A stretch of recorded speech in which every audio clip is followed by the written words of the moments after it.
Pedro All from right. A&P-REACTS. I'm here today with Jimmy Bauer of Eyehategod to talk about the upcoming record, A History of Nomadic Behavior, out March 12th on Century Media Records. How are you doing? I'm doing great. And yourself? I'm doing great. Thank you for taking the time today to chat with me about the new record. Yeah. Where are you from? Toronto, Canada. Oh, okay. Sorry to hear that. I'm joking. I love the jab. That's great. That's great. Yeah. I had to. You had to. Like I kind of like there was a softball for you. This was like batting practice. You know what I mean? Like I just throw you a softball. You're gonna hit it out of the yard. There you go. The first question I have for you is related to the title of the record, A History of Nomadic Behavior. Is this a description of the band and everything you guys have encountered along the years leading up to this album? Yeah, from like 2014, well, 2013 on, we haven't stopped touring, man. You know, so it's it's a pretty good synopsis of us in the van and just living hotel to hotel, club to club, you know. Yep, it's pretty self-explanatory. Yeah, it kind of led itself to becoming the title or the main focus of the new album. Yeah. It's just I mean, Mike came up with the title, and it just seems pretty fitting considering the amount of touring we've been doing lately. And hopefully, if this coronavirus will go away, then we can start touring again. You know. Yeah. 7 years in between full-length records. What do you feel has changed the most within the band within those 7 years? Well, we are now a single guitar band. So we used to have two guitar players. Now it's single guitar, and which put a lot of pressure on me at first, you know. But then I got to do all the fun stuff and fix my gear up and just. Now, the more we toured and the more we did it, we got used to it because if you know anything about Eyehategod, we had this wall of sound, and without the other guitar player, the first couple shows were a little weird. You know, it was like, oh man, is this going to sound right? But the more we did it and the more we got used to it, and then we got tighter, you know. So we're really embracing it, you know. It's actually really cool. And I mean, our favorite bands like Black Flag and St. Vitus and the Melvins, they're all one guitar player, you know. As far as the wall of sound is concerned, I don't feel like anything got affected on this album. That wall of sound is still there. Oh yeah. I mean, I just had to learn how to do it. I actually took Brian Patton as our old guitar player, and he played through an Ampeg SS150, and I played through a Randall. So I bought an ABY box and I run both heads. That way I still get the old school sound of Eyehategod, but just through one guitar, you know. So, but thank you for the wall of sound compliment.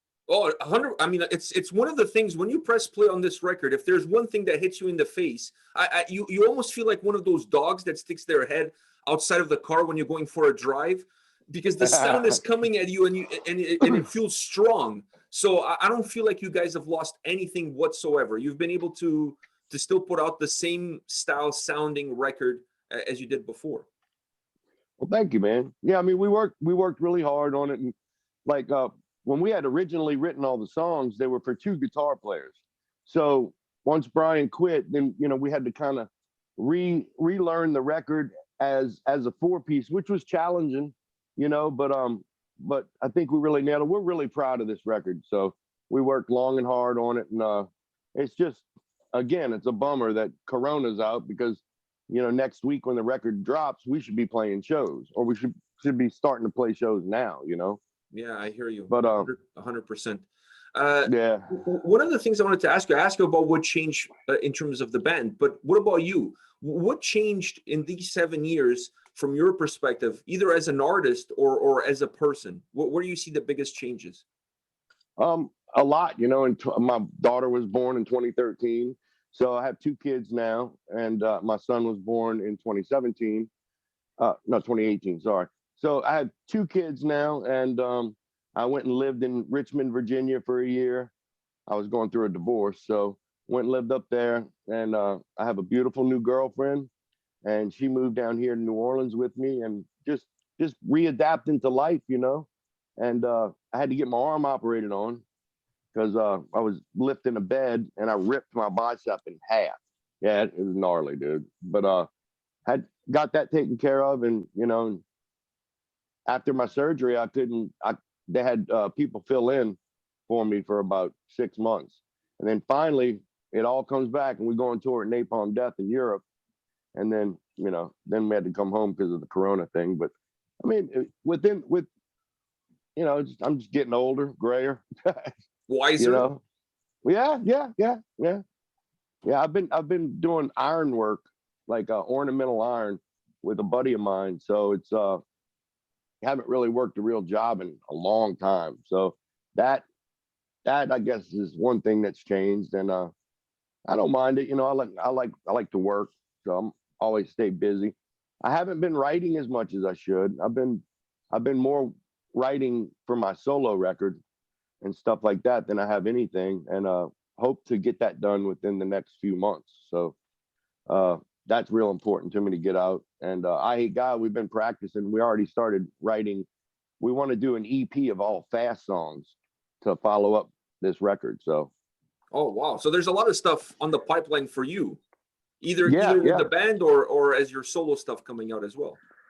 and Down's supposed to do a cover EP of like all cover songs. So we're excited about doing that. We haven't started working on it yet, but real excited about that too. Oh, I'm super excited about that. Huge fan of Down, and I mean, I'll take anything you guys decide to put out there. Okay. I'll take anything you guys put out there. Ice cream flavor and covers EP.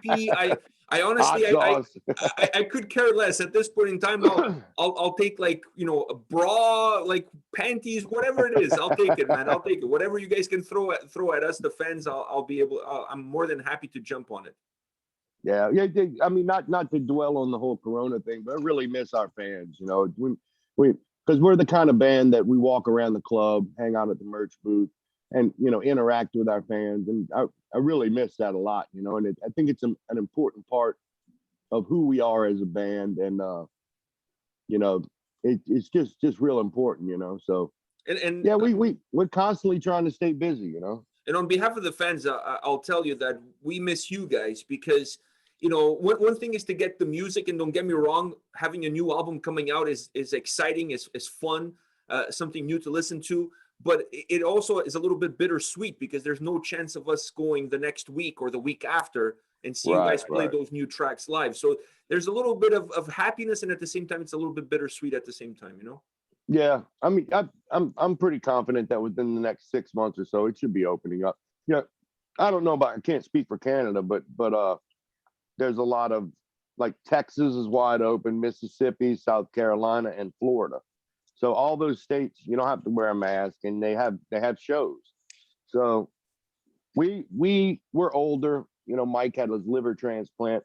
We just want to make sure we either vaccinated or, you know, where it's nice and safe, man. Mm-hmm. You know, because we're not spring chickens, so you know. Yeah, you know, you got to take one step at a time. You know what I mean? Like, you don't want to take a step longer than your leg is.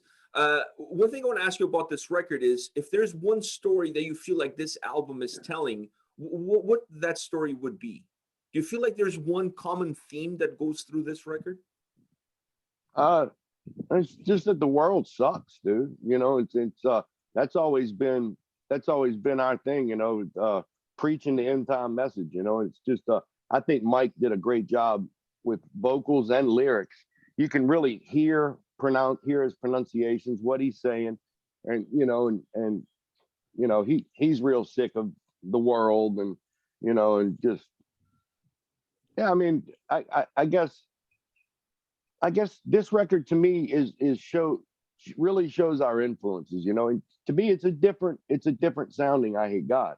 You know, it sounds the same, but yet I think, you know, the songwriting is different, and all that, and it all comes into one, you know. So like I said, we're real proud of it. What is it saying? I don't really know. That'd be a good mic question, you know. But Yeah. do you feel like, considering the world that we're living in and considering the lyrical content on this album, is it hard to walk that line between saying what's in your chest, what's in your heart, and at the same time not sounding preachy? Because I found that this album was able to find that fine line, that really walk that fine line where I don't feel like I'm being preached, but at the same time, the world around us has an impact. I mean, it's impossible for you not to feel that impact. Yeah, I mean, we generally in the past been a really quiet band as far as politics or just what's going on in the world and everything. Tried to, you know, keep that away, but it's kind of hard now. You know, it's like there's just all kind of, you know. I mean, Mike, I think was really smart about knowing the state of the world and how, you know, how his lyrics and all came out. So, uh, I don't even have a copy of the record. So I the only thing I can do is listen to the 4 songs that are on Apple Music, you know, that we released. I So hope they I send don't. you at least a vinyl or something. Yeah, me too, man. Me too. You know. Yeah, I think that should be coming real soon. But yeah, it's just I think this record's a perfect progression for the band. I think Mike's singing better than he ever has. It's our first record with our new drummer Aaron Hill, so he's excited about that, to finally put a stamp on a record with his name. And we also did a split with Sheer Terror. We did a Devo song, and so you know we I we just want to be as productive as we can. Like our heroes are the Melvins, you know, and they're putting 2-3 records out a year, you know. So it's like we were a little bummed out. It took 7 years for us to put another record out, but it has been. We've been on tour so much. I You know know, it's it's like. it's nearly impossible for you guys to find the time that you need in order to Mhm. put. I mean, you don't want to just release a record either. It has to match the Yeah, legacy that the band has. exactly. So I mean, it's been, you know, teeter tottering with that, you know, too. So When you look at the soundscape of this record, we already talk about the guitars, and I feel like this album doesn't lose anything. It has still that big wall of sound. But when you look at the overall soundscape of this record, do you feel like it's a little bit more connected with the past of the band, or is this really a snapshot of where the band is currently? I think it's current. You know, it's I mean, um, like from even all the way back to like Take Is Needed for Pain, man. It's like we were still learning as a band to even play. You know, it's like I didn't start playing guitar until I was like 19, so I only have 4 strings on my guitar. But as a band in 2013, when we lost Joey, Aaron came in and we made a conscious decision to work harder, be stronger, and be the best band that we can be. You know, and it sounds like military or something. Be all that you can be, but just really, you know, take advantage of the fact that we still can tour. That, you know, everybody in the band's healthy, and you know, and try and reflect that with noise. You know, like we haven't changed. We still want to kiss people off every night. You know, Yeah. fucking give them the bird. You know, but we've definitely matured as a band. You know. One of the things that was really interesting for me, at least, going into the album, is that I felt like you guys create a very well-connected structure. The album takes you almost seamless from one song to the next, and then from that song to the next one, you kind of get lost within the record. You're not really paying attention to the time or the duration. All of these things become secondary. It's really about the enjoyment, and Awesome. that structure really helps that, because it's not, it doesn't have abrupt ends. You know what I mean? Like, it has this smooth, Yeah. really smooth flow. How much work goes into putting once you create the songs, into putting a structure together that has that ability to press play, lose yourself in it until the record is over? See, that's awesome to hear you say that, because, you know, most bands and musicians are under the assumption that nobody listens to whole albums anymore. You know, they'll listen to 1 or 2 songs and that's it. And to hear that, you know, you've actually listened to the whole thing, you know, it's just, it's, I mean, after you record and everything, you know, in post production, you know, you figure how to keep it tight, you know, as far, there's no, like you said, there's no length in between songs and all. And, just to, you know, constantly keep it trudging, you know, it's like, don't stop, you know, and I mean, we use feedback to our advantage a lot. So you know, that's always fun. You know. Yeah, it allows the songs to really connect from one to the other. So it almost gives you a sense that you're watching a live show with no breaks in between. It's just like, let's go, let's do this one song Yeah, after yeah, the other, you know? yeah. Totally, man. Totally, totally. And I think that adds to the whole vibe, to the whole experience that the album has to offer, because you're on this wild ride and you just don't want to get off of it. You just want to continue moving forward. Yeah, You know? that's awesome, man. That's awesome. Yeah, it's really one of the great things about this album that I really vibe to it. Like, not just the strength of the sound, but the connectivity between the tracks is absolutely amazing. Thank you, man. Thank you. Do you have a goal in mind? I know with this album, having the solo effort of all the guitars being on you, do you come in with a goal in mind of something specifically that you wanted to do, that you wanted to approach differently from the previous record? Or you feel like you can't teach an old dog new tricks and you're just going to come in and do your thing? No, I'm always learning, man. You know, adapting the ABY box with the two heads is a big. You know, I've never done that, and it's the best thing in the world, because it's like, you know, you got, you know, one side of the stage is one tone, and then on the other is, you know, and I turn my cabinets in like that, so it's like stereo, you know. And I mean, try on this record, it was mostly about performance, man, because you know, I want it was all on for guitar. It was all on me to make it heavy and make sure I played perfect, you know. So really spent time doing that. You know, we all did. It was you know, it was really nice to make this record because we had time, and we, you know, I think we really applied ourselves to our best, you know. And we're really proud of it, you know. So, but you can definitely teach an old dog new tricks here, man. You know, definitely. When you go to the studio, were you reminded of things that you hate about the studio process, or are you one of those guys that really enjoys the time, the creative process of being in the studio recording an album? I like it. I for a while there, I had a home studio. I had a garage, and so I was just really engulfed in recording the microphones, the preamps, everything, you know. And it to me, it's like the biggest hobby in the world. You know, it's like I would like to eventually produce bands. You know, that, you know, to go in with a band when they're writing and just, you know, that's kind of stupid. You know, you know, repeat that. You know, just because it's really fun, you know, and to be able to do it with other people it's always been a dream of mine. I've produced a couple records, and it was really fun, man. You know, because you're using all your knowledge, you know, and all your skills, and somebody's trusting you to do that, you know. Not to take their band over or anything, you know, but just go in and give them a hand. And it's very flattering when somebody, you know, approaches you and they're like, we want you to produce our record. You know, that means they're really into what you do, and it's very flattering, and, you know, something that I hope I get to do more of, you know. You almost become the captain on their ship, if you will. Right. I mean, there's, you know, back to the question, you know, that some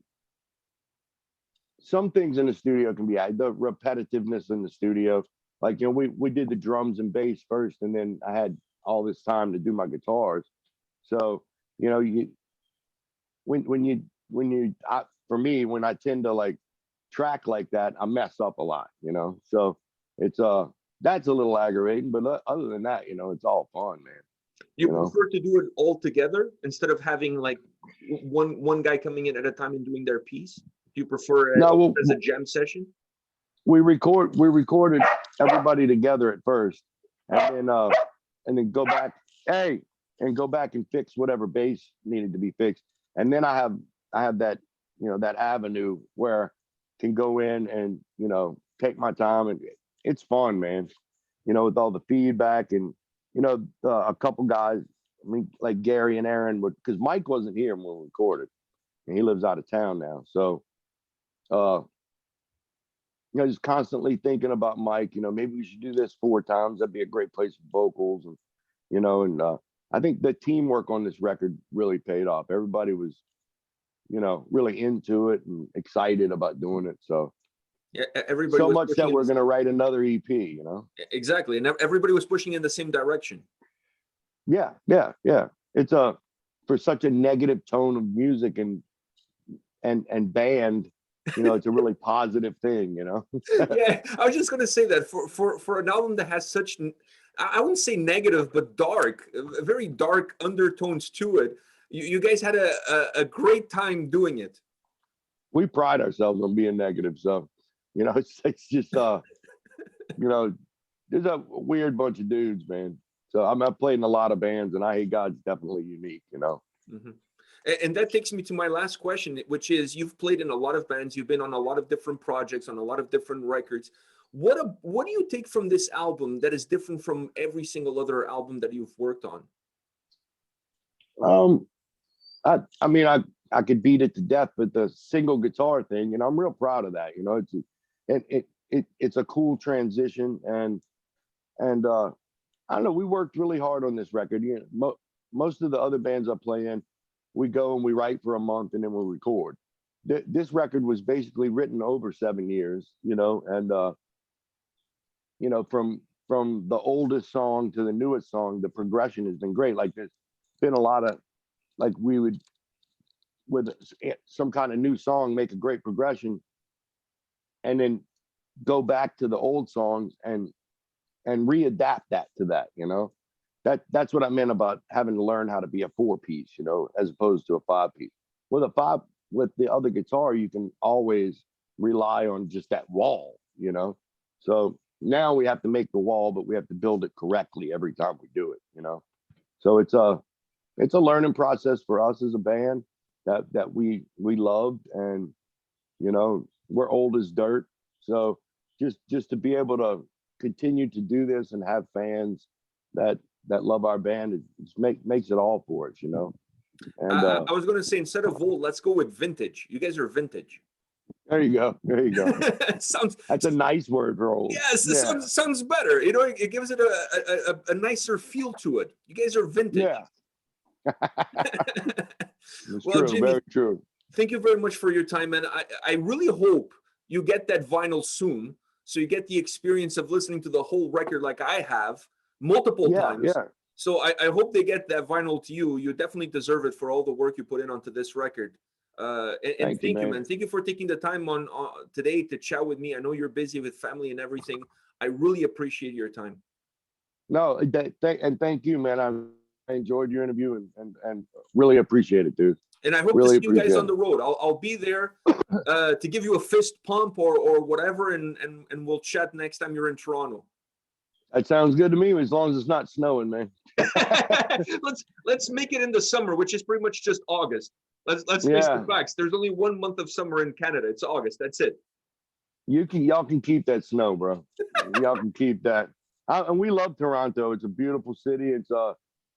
I've been playing there since the '90s, but Eyehategod just recently was able to go to Canada, so we had a bunch of legal shit. But it's a great place, and Toronto really Canada in general just really accepted Eyehategod. It's just a good feeling, and we'll be back. I promise. You know. All right, man. We'll see you on the road soon, hopefully. All right. Take care, Yes, man. sir. All the best. Once again, thank you very much for your time. You too, man. Thank you. Take care. Bye.